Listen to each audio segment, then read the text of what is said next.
Okay, The Haunting in Connecticut is based on a true story. And when you see based on a true story or inspired by a true story, that more or less means that something of it might have actually happened, like this much of the story might have actually happened.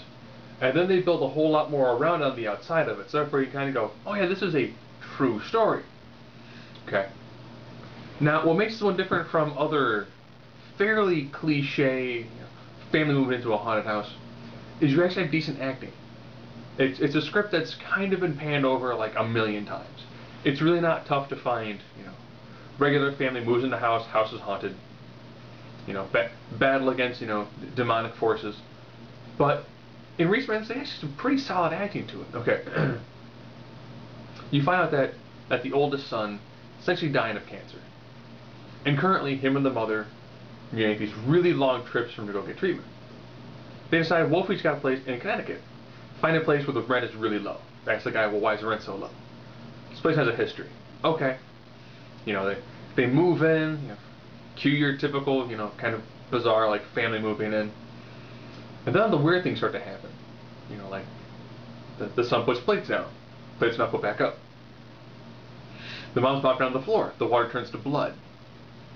And all these weird, sort of, fairly stereotypical sort of, like, jump things.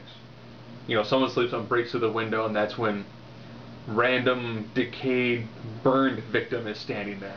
So they do lots of the kind of cliche things.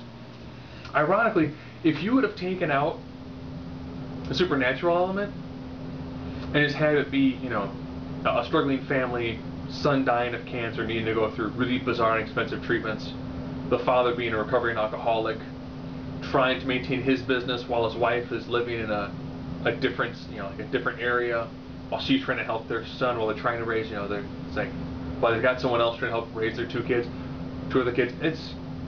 There's a lot in the way of the family drama going on. Ironically, the weird thing ends up being is it almost seems that the supernatural part kind of got thrown in.